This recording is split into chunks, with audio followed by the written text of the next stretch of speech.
The Glass Kingdom. The 48th floor had its own kind of silence.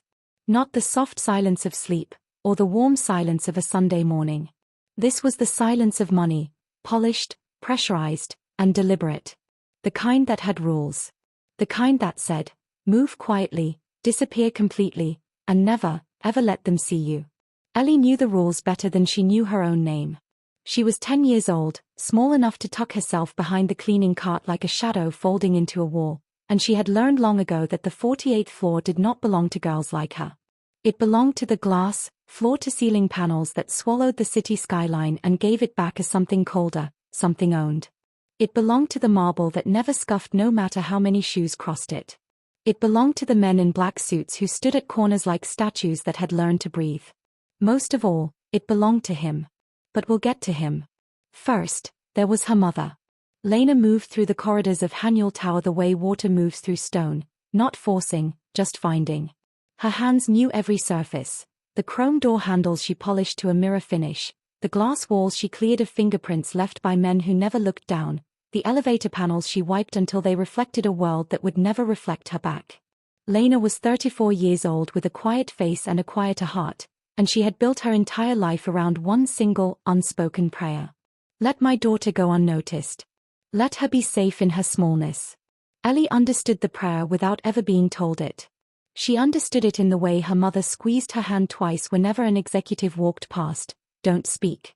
She understood it in the way Lena's eyes would sweep a room the moment they entered, cataloging exits and dangers the way soldiers catalog terrain. She understood it every morning when they rode the service elevator instead of the main one, staring at the steel doors while the main lobby gleamed 20 feet away. You are here, the building seemed to say to them. But you are not seen. And for 9 months, that had been enough. 9 months of squeaking cartwheels on marble floors. 9 months of folding themselves into the architecture of a world that did not know their names. Then came the Tuesday that changed everything. Ellie was crouched in the service alcove at the far end of the east corridor, the narrow gap between the linen trolley and the emergency exit door where she always waited while her mother finished the executive bathroom. She had her knees pulled to her chest and her school bag in her lap, and she was doing what she always did in quiet moments, running the words of old cartoons through her head. Russian cartoons, specifically. It had started 3 years ago, back in their old apartment, when the only channel that came in clearly on their second-hand television was a dubbed satellite feed that played Moshe and the Bear on a loop. Ellie had watched it so many times that the words had simply settled into her, the way songs settle into children, not memeized, just known. She could hear Moshe's high, impatient voice inside her head like a radio frequency she couldn't switch off. Nichego Sib. Well, how about that? Ito eni moyo dello. That is not my business. Bagay. Run. She was quietly conjugating a verb she half remembered when she heard the footsteps, 2 sets, heavy, unhurried, coming from the service corridor on the other side of the emergency door. The door was old. It didn't seal the way the rest of the building did. Sound came through the bottom gap like smoke. Ellie went completely still. The men stopped just on the other side. She heard the soft mechanical click of a wristwatch being checked. Then a voice, low, thick, accented in a way that did not belong to this building, this city, this entire careful world of Korean marble and glass, spoke 3 words in a language the speaker clearly believed was a secret. Ellie's blood went cold. Because she understood every single one. On the other side of the tower, 48 floors of steel and ambition above the street, Mr. Chan Woojin was ending a phone call the way he ended most things, decisively, and without sentiment. He was the kind of man buildings were built for. Not in the way of a king who inherits a throne, but in the way of a storm that finds a landscape and reshapes it. He was broad-shouldered, still, and faintly terrifying, not because he raised his voice, which he almost never did, but because of the quality of his attention. When Chen looked at something, really looked, it had the sensation of a surgical light being switched on in a dark room. Nothing hid.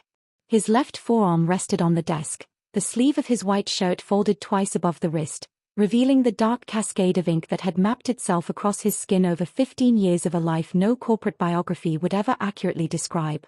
He had closed 3 acquisitions before noon. He had ended one business partnership and begun another. He had not smiled once. This was not unusual. The 48th floor had never been designed to make Chan Woojin smile. It had been designed to make him powerful. At 4:51 p.m., he reached for his jacket. At 4:52, his security chief confirmed the car was ready. The red BMW sat 7 floors below in the private underground bay, sleek as a blade and as familiar to him as his own hands. He took it every Tuesday. Everyone who worked on the 48th floor knew that. Including, as it turned out, the wrong people. In the service alcove, Ellie pressed herself flat against the wall and tried to remember how to breathe.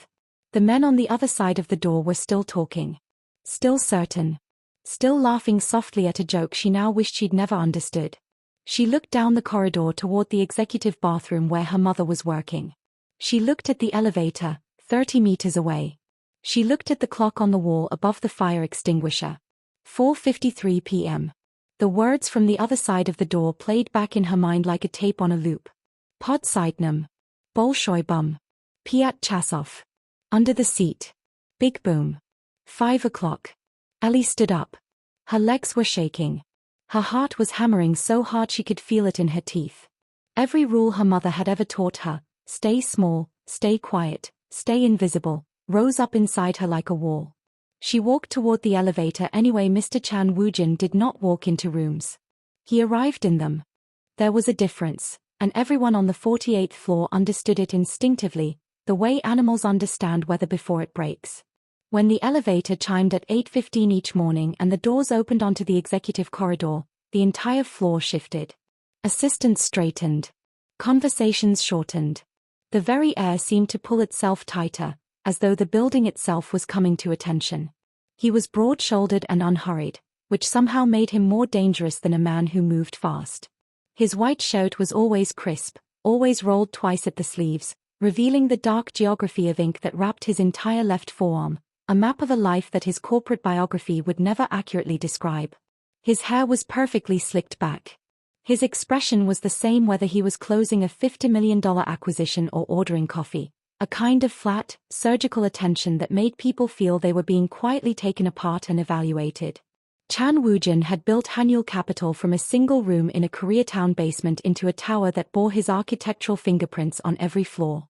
He controlled 17 subsidiary companies across 4 states. He had relationships with people whose names did not appear in any public record. He had, by any reasonable measure, won. And yet, the 48th floor had a staff of 31 people. Chan knew each of their names, their performance metrics, their quarterly targets. He could not have told you the name of a single person who cleaned his office. Not because he was cruel. Cruelty requires a certain kind of attention, but because the cleaning staff existed in a part of his world that he had simply never thought to look at. He had no family. No wife. No children. His parents were gone. His one younger brother was in Seoul and they spoke 3 times a year, briefly and politely, like men who had once been close and had since agreed, without ever saying so, to mourn that closeness quietly. What Chan had was the work. The floor. The glass kingdom he had built with his own hands and a history he kept locked behind a face that gave nothing away. On Tuesday evenings at 5 o'clock, without exception, he rode the private elevator to the underground bay and drove himself home in the red BMW. No driver. No escort. That single hour of solitude, just the road and the engine and the city blurring past, was the one thing in his life that still felt like his own. Everyone who worked on the 48th floor knew this. Including, as it turned out, the wrong people. Ellie had learned Russian by accident. 3 years ago, in the cramped apartment they'd rented before Lena got the Hanyul contract, the television had been a second-hand thing that picked up only 3 channels reliably. One of them, by some satellite mystery, played nothing but Russian children's programming on a loop. Moshe and the Bear. A small, bossy girl and a large, patient bear, navigating a world that constantly underestimated them both. Ellie had watched it every day for 2 years. She hadn't studied it. She hadn't tried to learn it. The language had simply settled into her the way songs settle into children, not memorized, just absorbed, stored somewhere below conscious thought and retrievable without effort. She knew the rhythms of it, the particular music of the vowels, the way certain words landed in the throat like small stones dropped in water. Nichego Sib, well, how about that? Ito ni moyo delo. That is not my business. Bagay, run. She'd never told anyone. It felt like a private thing, a small secret room in her mind that belonged only to her. At school, when they did World Language Day, she stayed quiet about it. On the 48th floor, she stayed quiet about everything. But language is a strange gift. It doesn't ask permission to be useful. And on the Tuesday that changed everything, tucked into the service alcove at the far end of the east corridor with her knees pulled to her chest and her school bag in her lap, Ellie was running Russian cartoon dialogue through her head like a quiet game when she heard the footsteps coming. 2 sets. Heavy. Unhurried. They came from the service corridor on the other side of the emergency exit door. The old one, the one that didn't seal properly, the one where sound slipped through the bottom gap like smoke through a keyhole. Ellie heard them stop just on the other side. Heard the soft mechanical click of a wristwatch being checked. And then one of the men spoke. The language was Russian. And the speaker used it the way people use a language they believe is a wall. Casually, carelessly, the words spilling out with the confidence of someone who is certain they are alone. Ellie pressed herself flat against the alcove wall and stopped breathing. The man with the watch spoke first. His voice was low and thick, the accent heavy, the words slightly blurred at the edges the way speech gets when a person is relaxed and not performing. He said something about Tuesday. Something about the usual time. And then a word Ellie knew from a Mafia episode where the Bay's house caught fire. Pod Sydenham. Under the seat. The second voice answered, shorter, clipped, almost bored. He added one phrase that Ellie recognized the way you recognize a song from its first 3 notes. Bolshoi bum. Big boom. And then the first voice again, wrapping everything up with the finality of someone checking an item off a list. Piat Chasov. 5 o'clock. A pause. The sound of a shoe shifting on concrete. Then both sets of footsteps retreated back down the service corridor until the sound dissolved into the building's ambient hum. Ellie sat perfectly still for 4 seconds. Then she looked at the clock above the fire extinguisher. 4:46 p.m. At 4:58, Chan reached for his jacket. It was automatic, the same motion he made every Tuesday, pulling the charcoal blazer from the back of his chair and shrugging into it without looking. He straightened the collar in the reflection of the glass wall, picked up his phone, and saw 3 missed calls from a number he didn't recognize. He ignored them. Spam, probably. His security chief, a man named Yoon, materialized at the office door. Car's ready, sir. Bay 3. I know which bay, Chan said, which wasn't a rebuke, just a fact. He rode the elevator down with the same stillness he brought to everything. No music. No phone. Just the descent, floor by floor, the city rising into view through the glass panels as he dropped toward street level and then below it, into the cool gray concrete of the underground bay. The red BMW sat exactly where it always sat, polished to a shine that threw back his own reflection when he approached. He clicked the fob. The car unlocked with a familiar double chirp. On the far side of the bay, in the shadow of the concrete pillar nearest the ramp, 2 men in black suits stood with the careful stillness of people who are trying very hard to look natural. One of them checked his watch for the 3rd time in 4 minutes. The other one smiled. Neither of them saw the small figure at the top of the service stairwell, one hand on the door, looking down. Ellie had been back to her mother. She had been back to Briggs. She had stood in the service alcove for 30 seconds telling herself it was not her business and that she was 10 years old and that she had probably gotten the words wrong and that the whole building was full of people whose actual job was to handle things like this. And then she had thought about Moshe. Moshe, who was small and overlooked and constantly told she was too little to understand. Moshe, who was always right anyway. Ellie pushed through the stairwell door and ran. She flew down 4 flights on legs that were shaking so badly she had to grip the railing to stay upright, hit the underground bay level at a dead sprint, and burst through the heavy fire door into the echoing concrete cold of the parking structure. Just as Chan Woojin put his hand on the door handle of the red BMW. Stop. Her voice came out bigger than she had ever heard it. It bounced off the concrete ceiling and every pillar in the bay and ricocheted back at her from 3 directions. Every head turned. The 2 men by the pillar went completely still. Chan turned. He looked at her, this small, panting, terrified girl in a navy school dress with a white collar, her ponytail half undone from running, standing 20 feet from him with both hands out like she was physically trying to hold him back, and his face did something it very rarely did. It waited. Don't get in the car, Ellie gasped. She was out of breath and her voice was cracking, but she did not look away from his face. There's something under the seat. Pod Sydenham. Under the seat. They said Bolshoi bum, big boom, at 5 o'clock. I heard them. In the service corridor. They were speaking Russian because they thought no one could understand, but I watch Masha and the bear and I. She stopped. Her chest was heaving. The bay was very quiet. Chan had not moved. His hand was still raised from the door handle but not touching it, suspended in the air like a man who had been turned to stone mid-motion. His eyes, flat, evaluating, the surgical eyes that made 31 employees straighten their spines, were fixed on her face with an expression she had never seen on anyone in this building. He was listening. He turned his head slowly toward Yoon, who had followed him into the bay. One word. Check it. Chapter 8. What happened next lasted approximately 4 minutes, though it felt both instantaneous and endless. Yoon moved to the car with the careful, deliberate motion of someone who understood exactly what they were looking for. He crouched at the driver's side, produced a flashlight, and swept the beam beneath the chassis. The silence lasted 6 seconds. "Sir."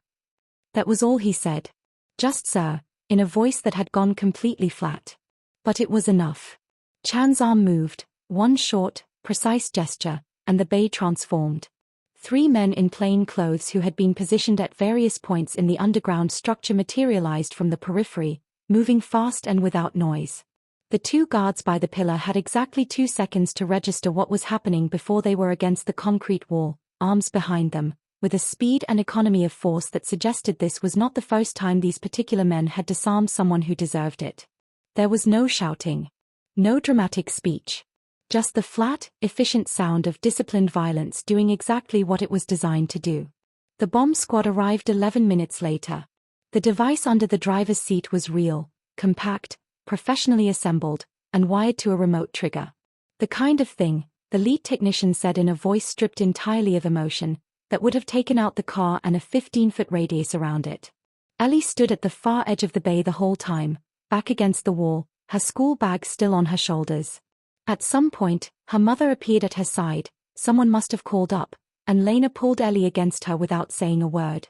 She was shaking harder than Ellie was. She held on like she was trying to make sure her daughter was still solid. Ellie watched the 2 guards being taken away in the custody of men who did not identify themselves. She watched the bomb technicians work. She watched Chan Woojin stand in the middle of his parking bay and say nothing at all, his jacket still on, his left hand hanging at his side with the tattoos dark against his skin, and she noticed, she was good at noticing things most people overlooked, that for the first time since she had started working on the 48th floor, he looked like a man who didn't know what to do next. He asked for them to be brought to his office. Not to security. Not to a conference room. His office. The one at the end of the east corridor with the floor-to-ceiling glass that looked out over the city like the prow of a ship. The one with the single-framed photograph on the credenza that Lena had dusted every Tuesday for 9 months without ever looking at closely. Chan was already there when they arrived, standing at the window with his back to the door and his jacket off. Without the jacket, with his back to them and the city spread out below, he looked different. Less like a storm and more like what storms leave behind. He turned when he heard them enter. Lena's hands were folded in front of her. She had the expression of someone who had accepted that they were about to be punished and had decided to accept it with dignity. Ellie stood next to her, still in her school dress, one sock slightly lower than the other. Chan looked at them both for a long moment. Then he walked to his desk and sat down, not in the formal posture of a man receiving employees, but the way a very tired person sits, elbows on the desk, hands loosely joined. The tattoos on his forearm caught the evening light. "What's your name?" he said. To Ellie. Quietly. "Ellie. Ellie." He said it like he was filing it somewhere important. "How long have you been coming here?" 9 months. 9 months. Something moved behind his eyes. "And I didn't know your name." It wasn't a question, and it wasn't directed at her. He seemed to be saying it to himself, or to some version of himself that was sitting just slightly to the left of the man in the chair. "You could have stayed quiet," he said then, looking back at her. "Every rule of this floor says you stay quiet. Every sensible thing says a 10-year-old doesn't run into a parking garage and shout at someone like me." A pause. "Why didn't you?" Ellie thought about it. She thought about Moshe and the bear's house on fire and the way the small girl always ran toward the problem instead of away. She thought about her mother's hands on her wrists in the bathroom. She thought about Briggs's bored face. Because no one else was going to, she said. Chan looked at her for a long time. Then he looked at Lena, really looked, maybe for the first time, at the woman who had polished his office's surfaces for 9 months and had never once existed in his field of vision. And something in his face shifted in a way that Ellie didn't have a word for yet, though she would later, when she was older and had learned what it looks like when armor comes off a person who's been wearing it for so long they'd forgotten it was there. He reached forward and pressed the intercom. "Get me HR," he said. "And get Mrs." He paused and looked at Lena. An actual question in his eyes. "Lena Osei," her mother said softly. "Get me Mrs. Osei's full employment file. I want it reclassified before end of day." Lena's breath caught. Ellie heard it. "You've been bringing your daughter to work," Chan said. "Because you have no childcare." It wasn't an accusation. "That changes today." He stood up, crossed to the credenza, and picked up the framed photograph, the one Lena had dusted every week for 9 months without examining. He turned it to face them. It was a picture of a small Korean boy, maybe 7 years old, squinting into the sun in front of what looked like a street market somewhere. He was laughing in the photograph. Wide open, unguarded, the kind of laugh you don't perform. "My brother," Chan said quietly. "A long time ago." He set it back down. "I built all of this," he said, with a gesture that somehow encompassed not just the office but the whole gleaming tower. "And I forgot that buildings are supposed to have people in them." He looked at Ellie. "You didn't forget." The city burned amber and gold outside the window as the sun began its descent. Somewhere down in the bay, forensics teams were still working. The 2 traitor guards were in custody and singing in an interrogation room. A bomb that should have detonated at 5 o'clock was being dismantled piece by piece. And on the 48th floor, in the office at the end of the east corridor, a 10-year-old girl in a lopsided navy dress and her mother sat across from one of the most powerful men in the city, and for the first time, all 3 of them were simply, quietly visible to each other. 8 years later, it was a Saturday in June, and the university commencement stage was bright with morning light. Chan sat in the 3rd row of the distinguished guests section, which was not, technically, where a man of his profile was expected to sit. He had turned down the front row when the university offered it. He wanted to be where he could see clearly, which was what he had spent the last 8 years learning to prioritize. He was wearing a charcoal suit without a tie, his left forearm resting on his knee, the familiar ink visible below his rolled cuff. He had done something, over these 8 years, that the man he used to be would not have recognized. He had softened, not in the way of weakness but in the way of a door that has finally been opened so many times that it no longer sticks. Lena was beside him. She was wearing a yellow dress that she had bought herself, with her own money, from a boutique downtown, a thing she had not done, Ellie had told Chan laughing, since before Ellie was born. She had her hands in her lap and her eyes were full but she had not cried yet because she had decided she was going to hold it together until after the ceremony, and Lena Osei, as they had all learned, did what she decided to do. On the stage, a line of graduates in navy robes moved across the platform. And then there she was. 18 years old, 3 inches taller than the girl who had sprinted into an underground parking bay with her ponytail flying and her school bag bouncing. She walked across the stage with the unhurried confidence of someone who had always been going somewhere, who had just needed someone to clear the path. When they read her name, Ellie Osei, summa cum laude, full scholarship recipient, Woojin Foundation Fellow, she took the diploma with her right hand and turned to face the audience. She found them in 3 seconds. She always found them fast. It was a skill she had, locating the people who belonged to her. She raised the diploma once, directly at them. Not a wave. A declaration. Lena made a sound beside him that she had been trying to contain for an hour. Chan said nothing.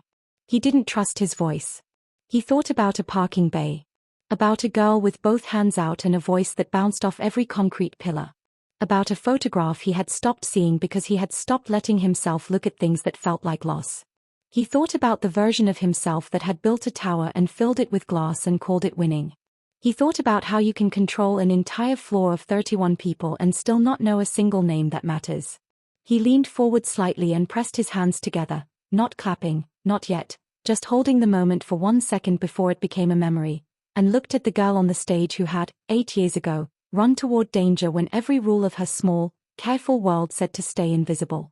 She had never been invisible. Not for a single day. He had simply been the one who didn't know how to see.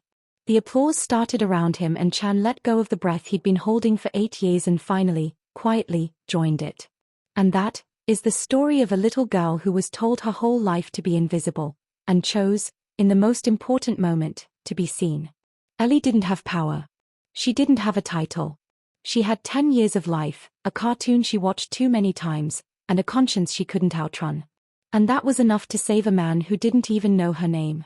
If this story moved you, if you felt something in that parking bay, in that office, in that graduation moment, please give this video a thumbs up.